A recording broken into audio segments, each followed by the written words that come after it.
நாம் வாழ்ந்து கொண்டிருக்கும் இந்த உலகத்தில் நம்மை சுற்றி நடக்கக்கூடிய ஒவ்வொரு செயல்களை பார்க்கின்ற பொழுது, குறிப்பாக தீமையான செயல்களை பார்க்கின்ற பொழுது, கேட்கின்ற பொழுது, நாம் எல்லாம் இந்த உலகத்தில் உண்மையிலே நீதத்தினுடைய உலகத்தில் தான் வாழ்ந்து கொண்டிருக்கிறோமா? ஒரு நீதமான ஆட்சிக்கு கீழ் தான் இந்த மக்கள் சுதந்திரமாக நிம்மதியாக வாழ்கிறார்களா என்ற கேள்வி எல்லாம் எழப்படுகிறது. காரணம், நம்மிடத்தில் ஒப்படைக்கப்பட்ட, அல்லாஹுவால் ஒப்படைக்கப்பட்ட நம்மளுடைய குழந்தை செல்வங்கள், நம்மிடத்தில் ஒப்படைக்கப்பட்ட நம்மளுடைய மனைவி, நம்மிடத்தில் நெருங்கி பழகக்கூடிய நம்முடைய நண்பர்கள் என்று இந்த உலகத்தில் வாழக்கூடிய அனைவர்களும் ஒரு அகல பெரிய பாதாளத்தை நோக்கி தான் இந்த மக்கள் சென்று கொண்டிருக்கிறார்கள்.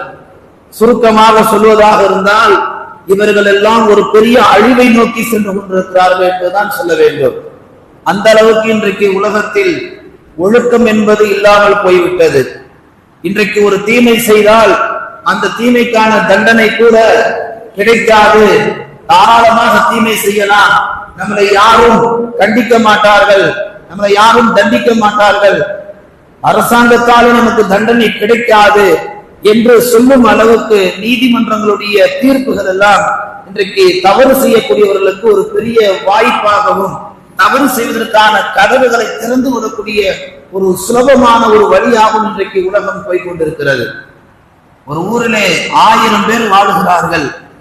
அந்த 1000 பேரில் ஒருவர் மாத்திரம் மிக கெட்டவராக இருக்கிறார். 999 பேர் 999 பேர் என்ன செய்கிறார்கள்?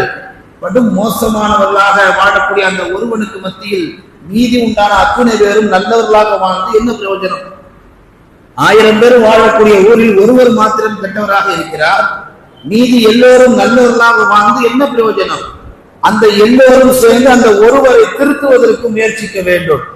தவறு செய்யக்கூடிய அவருக்கு நல்லதை ஏவ வேண்டும், தீயதை தடுக்க வேண்டும், ஒழுக்கத்தை கற்பிக்க வேண்டும். இதுதான் ஒரு அழகிய யதார்த்தமான ஒரு நிம்மதியான நீதத்துக்கான வாழ்க்கை. ஆனால் இன்றைக்கு நாம் வாழ்ந்து கொண்டிருக்கும் இந்த உலகத்தில் குறிப்பாக குழந்தைகள், அதுவும் இஸ்லாமிய மார்க்கத்தில் நாம் பெற்றெடுத்த குழந்தை செல்வங்கள், நமக்கு பிறந்த குழந்தைகள் இன்றைக்கு நாம் எப்படி வளர்த்து கொண்டிருக்கிறோம்? நம் குழந்தைகளை மாத்திரம் இன்று பேசப்படவில்லை. இந்த உலகில் வாழக்கூடிய, குறிப்பாக இந்தியாவில் வாழக்கூடிய பன் சமுதாயத்தை சேர்ந்த பல்வேறு தரப்பட்ட மக்களுடைய குழந்தைகளும் சரி, அதில் மாற்று நண்பர்களுடைய குழந்தைகளும் சரி, யஹூதி நஸ்ரானுடைய குழந்தைகளும் சரி, கடவுளே இல்லை என்று சொல்லக்கூடிய நாத்திகனுடைய குழந்தைகளும் சரி, இஸ்லாத்தில் சொல்லப்பட்ட அந்த வாழ்க்கை நெறிமுறைகளை, அந்த ஒழுக்கவியல், வாழ்வியல், அந்த நல்ல பண்புகளை முஸ்லிம்கள் மாத்திரமல்ல, உலகில் உள்ள எல்லா குழந்தைகளுக்கும் எல்லா பெற்றோர்களும் மார்க்கத்தில் சொல்லப்பட்ட அந்த ஒழுக்கங்களை சொல்லிக் கொடுத்து வளர்ப்பார்களேயானால் அந்த குழந்தைகள் மிக சிறப்பானவர்களாக இந்த உலகத்தில் வளம் பெறுவார்கள். ஆனால் நம்மை சுற்றி வாழும் இந்த உலகத்தில் மற்ற குழந்தைகளும் சரி, நம்முடைய இஸ்லாமிய குழந்தைகளும் சரி, அறவே ஒழுக்கம் இல்லாமல், ஒழுக்கம் என்ற அந்த மாண்பு இல்லாமல் ஒரு மிருகத்தன வாழ்க்கை வாழ்ந்து ஒரு மிருகமான வாழ்க்கைக்கு நோக்கி போய் கொண்டிருக்கிறார்கள். கிட்டத்தட்ட இன்றைய குழந்தைகள், வளர்ந்து வரக்கூடிய குழந்தைகள் ஒழுக்கம் இல்லாமலே வளர்கிறார்கள் என்று எத்தனையோ மார்க்க ஆசிரியர்கள் மிக தெல்ல தெளிவாக சொல்லுகிறார்கள். அன்பார்ந்தவர்களே, இப்படி இந்த குழந்தைகளை நாம்